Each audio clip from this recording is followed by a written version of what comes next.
Eu vi um pastor dizer uma vez e nunca mais esqueci: a gente não tem o direito de falhar com os nossos filhos. No sentido assim, não que a gente não vai errar, tá? Mas o falhar, assim, deles crescerem sem amar a Deus como a gente ama, sabe? Sem eles amarem a igreja como a gente ama, Sim. sabe? Porque se eu hoje estou aqui é porque eu tive pais que fortaleceram a minha fé em diversas estações da minha vida. Sim. E hoje eu posso testemunhar isso, que valeu a pena, sabe? Então é Então, isso. são 40 devocionais, sendo 10 de cada estação.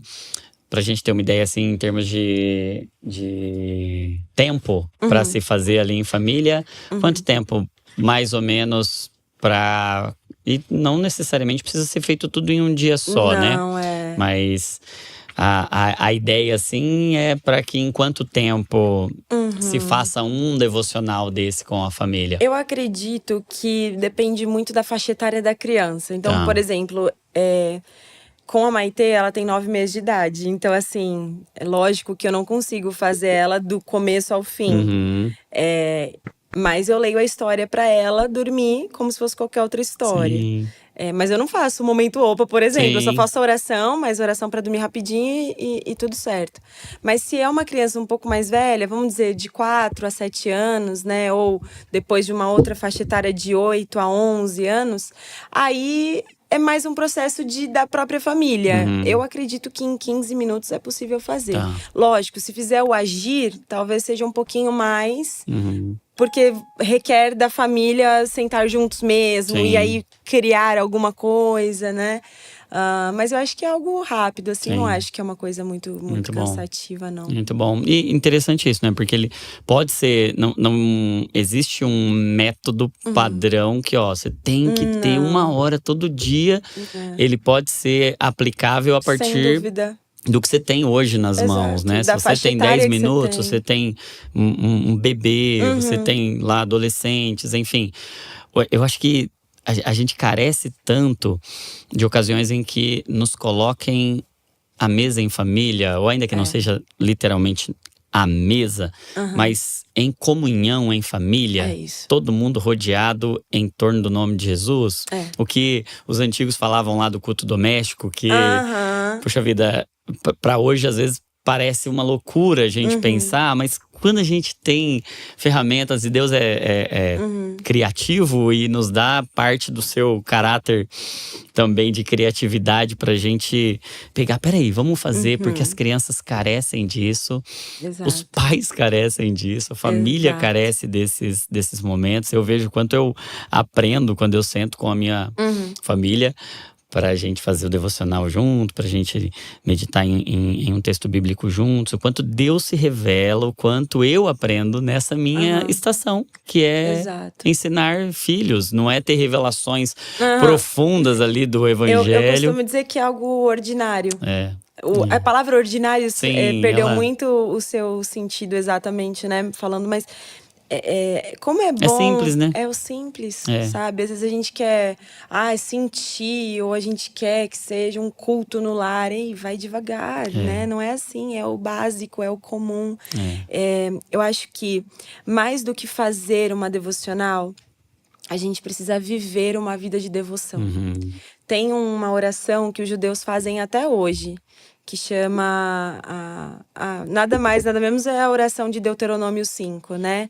Eles chamam de chamar, que ensina a criança, ele fala aonde, então, a todo momento. Sim.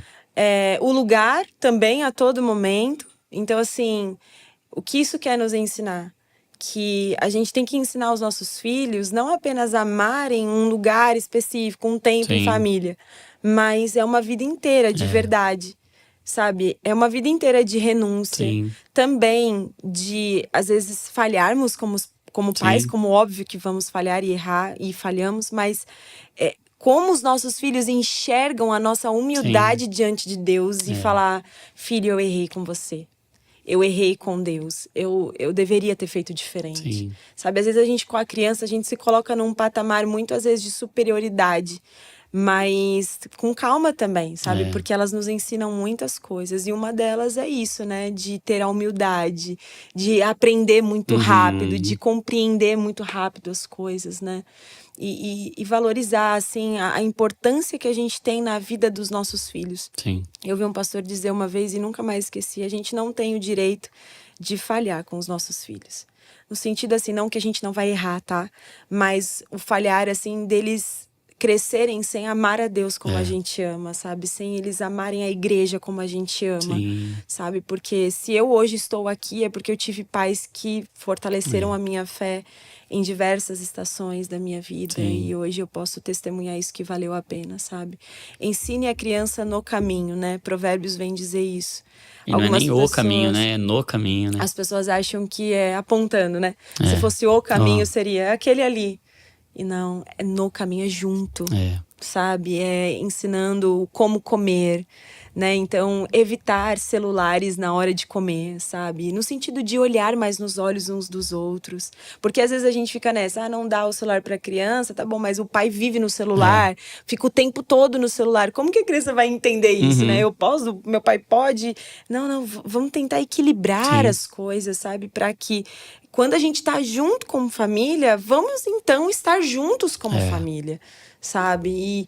E o tempo de diversão, tempo, né, enfim, fora isso, a gente também tenha juntos, né? Sim. Então, ensinar no caminho, acho que é o grande desafio dos pais. Sem dúvida, sem dúvida. E eu percebo, enquanto médico e com os profissionais, psicólogos e todos os profissionais de saúde que lidam com o sofrimento mental, que lidam com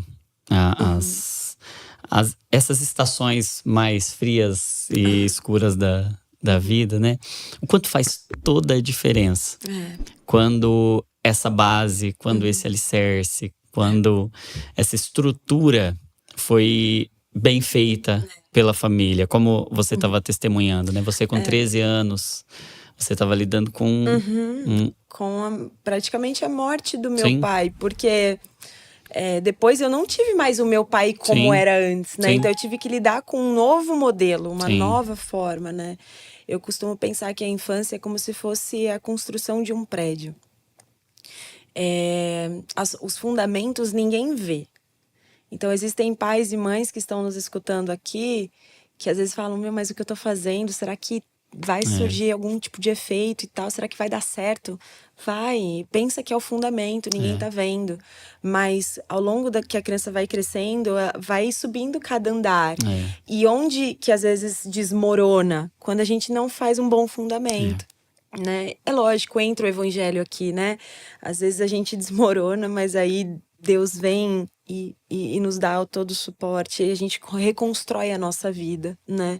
Mas eu acredito que se a gente entender a nossa responsabilidade de não apenas suprir as necessidades básicas de como comer, vestir, dar bons estudos, há uma necessidade básica também na espiritualidade das crianças.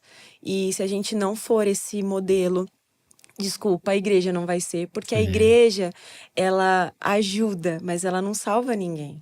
Quem salva é Jesus, né? A igreja, ela é a cereja do bolo da semana. A gente tem 168 horas semanais, doutor. Tipo, como que a gente investe tempo? 2 horas a gente vai Exato. refazer o que 166 horas não dá. Então, não fizeram, né? Exato. Então, como é importante a gente entender que Deus nos deu riquezas, que são eles, né? São as nossas joias. E aí a gente tem que levar a sério. Porque a infância e a adolescência, ela é curta, né? Sim. Se a gente pensar, vai até eles saírem de casa, que sejam com 20, 22 anos de idade. Depois eles vão viver uma vida inteira fora do nosso contexto, dentro, né, do nosso ninho, vamos dizer assim. E o que fazemos hoje refletirá amanhã, sabe?